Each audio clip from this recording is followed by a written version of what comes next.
그때 가이사 아구스토가 영을 내려 천하로 다 호적하라 하였으니 이 호적은 구레뇨가 수리아 총독이 되었을 때 처음 한 것이라. 모든 사람이 호적하러 각각 고향으로 돌아가매 요셉도 다윗의 집 족속이므로 갈릴리 나사렛 동네에서 유대를 향하여 베들레헴이라 하는 다윗의 동네로 그 약혼한 마리아와 함께 호적하러 올라가니 마리아가 이미 잉태하였더라. 거기 있을 그때에 해산할 날이 차서 첫 아들을 낳아 강보로 싸서 구유에 뉘었으니 이는 여관에 있을 곳이 없음이러라. 그 지역의 목자들이 밤에 밖에서 자기 양떼를 지키더니 주의 사자가 곁에 서고 주의 영광이 그들을 두루 비춤에 크게 무서워하는지라. 천사가 이르되 무서워하지 말라. 보라, 내가 온 백성에게 미칠 큰 기쁨의 좋은 소식을 너희에게 전하노라. 오늘 다윗의 동네에 너희를 위하여 구주가 나셨으니 곧 그리스도 주시니라. 너희가 가서 강보에 쌓여 구유에 뉘어 있는 아기를 보리니 이것이 너희에게 표적이니라 하더니 호련히 수많은 천군이 그 천사들과 함께 하나님을 찬송하여 이르되 지극히 높은 곳에서는 하나님께 영광이요 땅에서는 하나님이 기뻐하신 사람들 중에 평화로다 하니라. 천사들이 떠나 하늘로 올라가니 목자가 서로 말하되 이제 베들레헴으로 가서 주께서 우리에게 알리신 바 이 이루어진 일을 보자 하고 빨리 가서 마리아와 요셉과 구유에 누인 아기를 찾아서 보고 천사가 자기들에게 이 아기에 대하여 말한 것을 전하니 듣는 자가 다 목자들이 그들에게 말한 것들을 놀랍게 여기되 마리아는 이 모든 말을 마음에 새겨 생각하니라. 목자들은 자기들에게 이르던 바와 같이 듣고 본 그 모든 것으로 인하여 하나님께 영광을 돌리고 찬송하며 돌아가니라. 아멘. 이 시간 하나님이 주신 표적이라는 제목으로 하나님의 말씀 함께 듣겠습니다. 자, 여러분 저를 보시죠. 자, 우리 청소년들 대답을 한번 해보세요. 이내야? 자, 예수님이 어디에 오셨는가? 이내야, 예수님이 어디에 오셨지?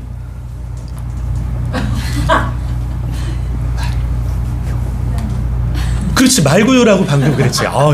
여러분들 못 들으셨겠지만 다 말구유라고 답을 했어요, 우리 이내가. 네.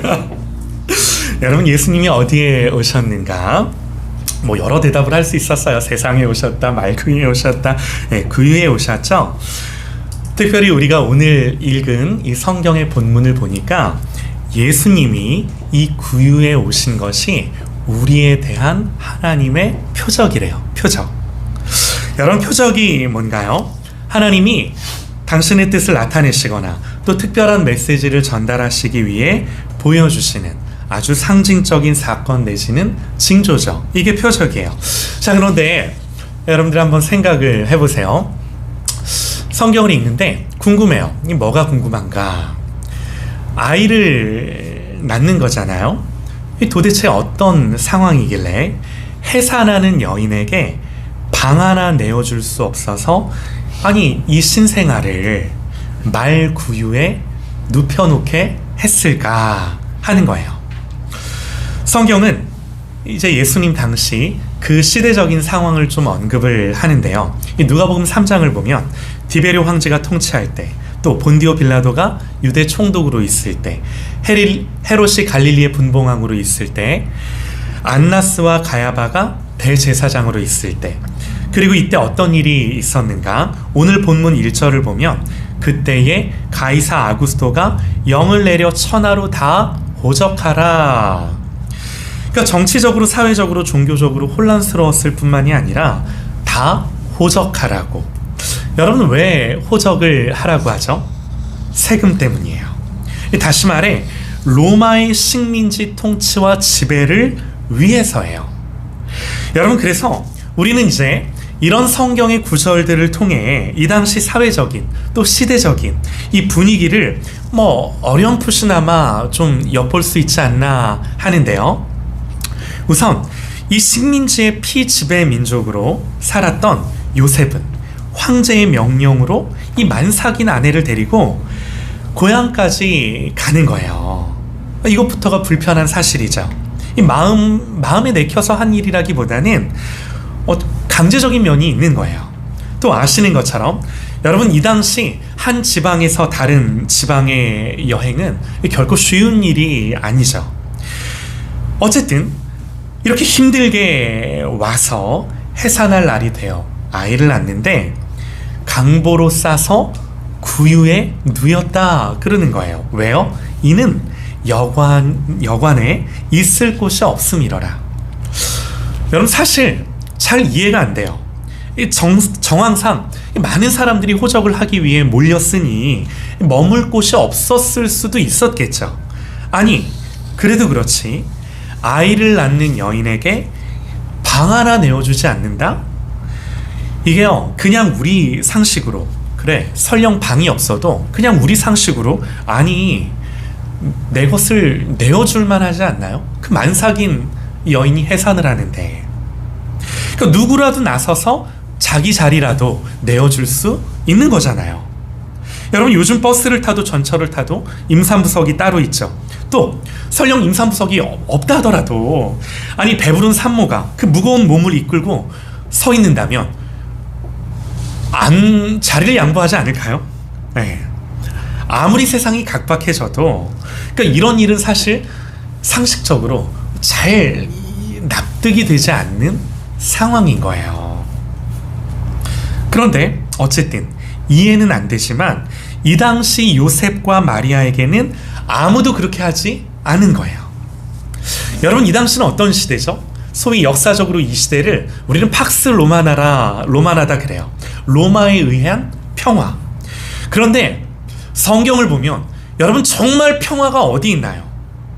만삭인 아내를 데리고 먼 길을 와서 지배자들의 논리대로 호적을 해야 했고 또 세금을 내야 했던 이 정황, 이 현실, 그리고 아이를 낳는데 누구도 방 하나를 내주지 않는 이해할 수 없는 각박하고 팍팍한 현실.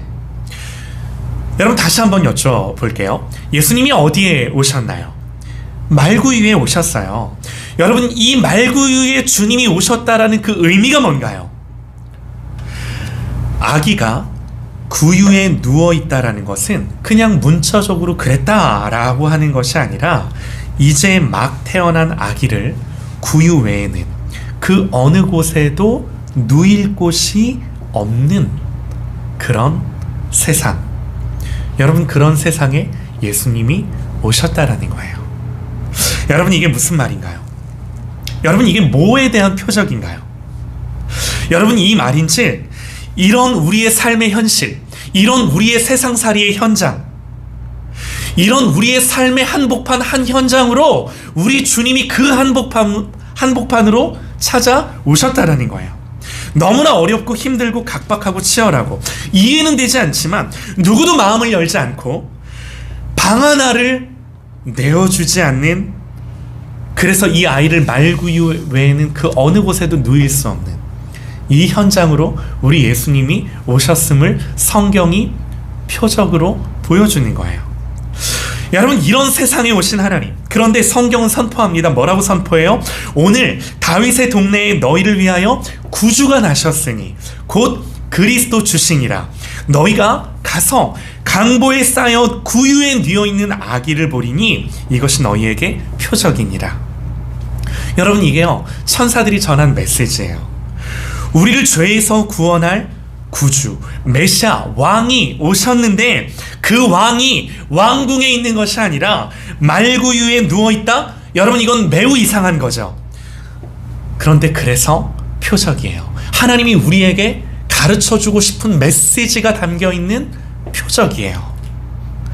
여러분, 그렇다면 이 표적은 뭘 가리키나요? 이 표적이 가리키는 실상, 실체, 하나님 뭘 드러내주고 싶으신 건가요? 자명합니다. 오늘날 우리에게 묻는 거예요. 교회에 묻는 거예요. 얘들아, 만왕의 왕이신 우리 주님이, 구주가 어디에 오셨니? 주님이 어디에 오셨는가? 여러분, 왕이신 주님이 친히 이런 각박하고 답답하고 그 누구도 마음을 열어주지 않아. 임산부가 해산을 하는데 그 어디에도 누일 곳이 없는 그런 어렵고 힘들고 너무나도 치열한 세상 한복판에 예수님이 오신 거예요. 주님이 어디에 오셨는가? 왕이신 주님이 친히 이런 세상 한복판에 오셨다라고 선언하는 거예요. 여러분, 이 말인즉 여러분, 우리 주님이 누구를 위해 오셨는가? 또 앞으로 주님이 이들을 위해 무슨 일을 하실 것인가? 또 주님이 앞으로 어떤 삶을 사실 것인가? 여러분, 상징적으로 보여주는 거예요.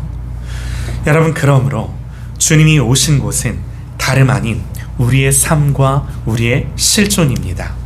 팍팍하고 암담하고 답답하고 어려운 현실, 그 어려운 현장 속으로, 가난한 내 마음 속으로, 답답한 내 현실 속으로. 여러분, 그래서 중요한 건 이런 주님의 오심은 천사들이 하나님 예배했던 것처럼 이렇게 주님이 오심이 하나님께는 영광이요, 이 땅에서는 하나님이 기뻐하심을 입은 사람들 중에 평화로다. 이 하나님의 예배하는, 이 천사들이 예배하는 내용이 그대로 우리에게 적용되는 줄 믿습니다. 할렐루야, 아멘이에요. 여러분, 예수님의 이런 오심은 천사들이 예배하는데 뭐라고 예배해요? 하나님을 영화롭게 한다고 예배해요. 이렇게 주님이 이 땅에 오신 것이 하나님께 영광을 돌린다라고 예배하는 거예요. 그리고 또 한 가지 중요한 거, 이렇게 하나님께 영광이 될 뿐만 아니라 이 땅에서 그 하나님이 기뻐하는 자들에게는 이 예수님이 오신 이런 사실이 평화가 된다라고 예배하는 거예요. 여러분, 이게 무슨 말인가요? 여러분, 첫째로는 하나님을 예배하기 위함, 영화롭게 하기 위함. 두 번째로는 땅에서 기뻐하심을 입은 사람들 중에 평화를 주기 위함이에요. 여러분, 그래서요, 우리는 하나를 알면 돼요. 누가 기뻐하심을 입은 사람들인가? 누가 하나님이 기뻐하는 자들인가? 여러분, 오늘 성경은 이렇게 하나님이 기뻐하는 자들, 이 하나님의 기뻐하심을 입은 사람들의 대표로 누가 등장을 하는 거예요? 목자들이 등장을 하는 거예요. 여러분, 이 당시 목자들은 어떤 사람들인가요? 그 당시 경제적으로 또 사회적으로 가장 가난하고 어렵고 멸시받고 천대받던 사람들이에요. 그리고 이들은 보세요, 직업상 양을 끌고 들로 산으로 몇 달을 밖에서 지내야만 했던 사람들인데, 자, 여기서 우리가 알게 되는 이들의 현실이, 적나라한 현실이 하나가 있는데 그게 뭐냐면, 이들이 그랬다라는 건 경제적으로 사회적으로 천하다고 구분되어진 사람들이었을 뿐만 아니라 그 당시 종교적으로 이들이 몇 달을 양을 몰고 밖에서 지내야 했다라고 하는 그 사실은 이들은 종교적으로 하나님의 말씀과 예배 밖에 있던 사람들이라, 종교적으로 하나님을 예배할 수 없고 그 말씀 안에서 은혜를 누릴 수 없었던 사람이었음을 말해주는 거예요. 여러분, 그 당시 양을 친다라는 건 이런 일이었어요.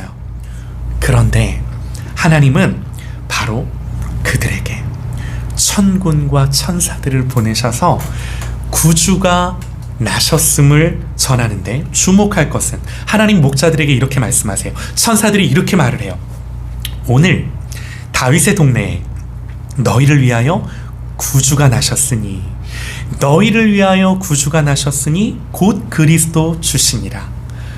누구를 위하여? 너희를 위하여. 너희를 위하여. 여러분, 여기서 우리가 알게 되는 분명한 사실이 뭔가요? 주님이 우리를 위해, 너희를 위해 이 각박하고 암담한 현실을 사는 우리들, 이 현장을 사는 우리들을 위해 오신 거예요. 우리를 위해 오신 거예요. 여러분, 감사한 게 뭐냐면요, 목자들은 이 사실을, 이 소식을 듣고 이 사실을 외면하지 않아요. 이들은 반응합니다. 15절에요. 천사들이 떠나 하늘로 올라가니 목자가 서로 말하되, 이제 베들레헴으로 가서 주께서 우리에게 알리신 바 이 이루어진 일을 보자. 그러면서 빨리 가서 마리아와 요셉과 구유에 누인 아기를 찾아서, 여러분, 이게요, 메시아가 너희를 위해 너희들의 삶의 현장 속으로, 우리들의 삶 속으로 오셨다라는 이 놀라운 메시지를 듣고 반응했던 사람들. 천사가 전해준 이 소식에 관심을 갖고 양을 치던 이들의 일조차도 잠시 멈추고 내려놓고 이 천사가 전해준 소식에 그 마음을 두고 이 사실을 확인하러 달려갔던 거죠. 여러분, 이게 어떤 사람이에요? 기뻐하심을 입은 사람들의 증거예요. 하나님이 기뻐하신 사람들은 이렇게 나타나요. 그리고 이들은 또 뭘 하나요? 17절에요. 보고, 아기를 보고 천사가 자기들에게 이 아기에 대하여 말한 것을 전하니. 여러분, 이들은 하나님 앞에 반응했습니다. 반응한 뒤에 어떻게 하나요? 이들은 확인하며 봤습니다. 그랬더니 이들은 그들에게 자기들이 봤던 것을 뭐 하는 거예요? 증언하는 거예요. 그랬더니요, 듣는 자가 다 목자들이 그들에게 말한 것을 듣고 놀랍게 여기되 마리아는 이 모든 말을 마음에 새겨 생각하니라. 목자들은 자기들에게 이르던 바와 같이 듣고 본 그 모든 것으로 인하여 하나님께 영광을 돌리고 찬송하며 돌아가니라. 이들이 전하여 준 그 증거 때문에 듣는 자들이 놀랍게 여겼다 그럽니다. 마리아는 이 목자들의 말을 듣고 마음에 새겼다 그럽니다. 그리고 무엇보다 목자들 자신들도 천사가 전하여 준 그대로 이 아기가 말구유에 누워있는 것을 보고 그가 바로 우리를 위한 구주임을 알고 찬송하며 예배했다라고 기록하는 거죠. 여러분, 이게 뭐예요? 기뻐하심을 입은 사람들이에요. 그리고 기뻐하심을 입은 사람들 중에 평화가 있기에 하나님을 찬송하며 예배하는 것으로 이 목자들의 사건이 성경으로 기록되어 우리들에게 증거되고 있는 거예요. 여러분, 우리 하나님은요, 목자들, 기뻐하심을 입은 사람들에게 세 가지를 하게 하시는데, 첫 번째, 하나님이 전해준 그 소식, 이 복음 앞에 반응합니다.